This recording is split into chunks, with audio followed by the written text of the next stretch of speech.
I am Zain and you are watching Techpedia by Zain. Ctrl+E ये एक ऐसा shortcut है जो कि बहुत ज़्यादा इंटरेस्टिंग है। इसके दो मेन फंक्शंस हैं, दो डिफरेंट प्रोग्राम्स में और different functions. First of all function word में है जहाँ ये सेंटर अलाइनमेंट का काम करता है, और सेकंड फंक्शन एक्सेल की शीट्स में जहाँ ये फ्लैश फिल का काम परफॉर्म करता है। So let's go to laptop screen. और अभी मैं एक्सेल की एक शीट ओपन करता हूँ और आपको बताता हूँ कि Ctrl+E का क्या रोल है as a flash fill Excel की शीट्स में। मैं एक ब्लैंक शीट ओपन करता हूँ और यहाँ पर मैं कुछ डेटा इंटर करता हूँ। एक्चुअली मैं कुछ पर्सनस के नेम इंटर करता हूँ। Okay, so I will write some names over here.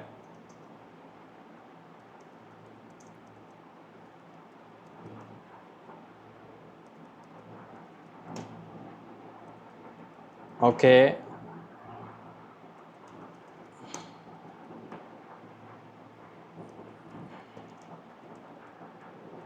Okay, I have wrote some names over here. अब मैं यहाँ पर इनको ऐसे कर देता हूँ। ओके, अब मुझे यहाँ पर नेम्स में एक सर नेम है और एक फर्स्ट नेम है, लास्ट नेम और फर्स्ट नेम। मुझे उन्हें सेपरेट करना है।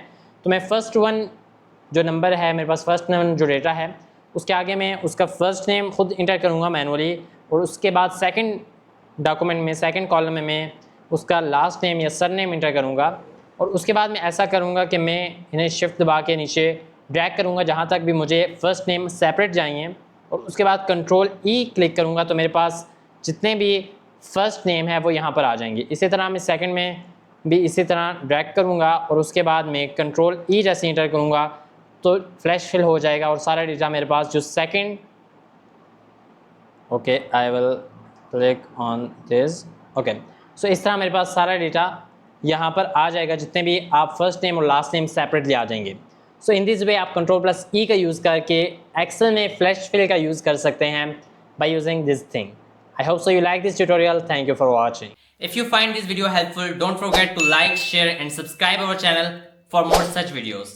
See you in the next video. Thanks for watching.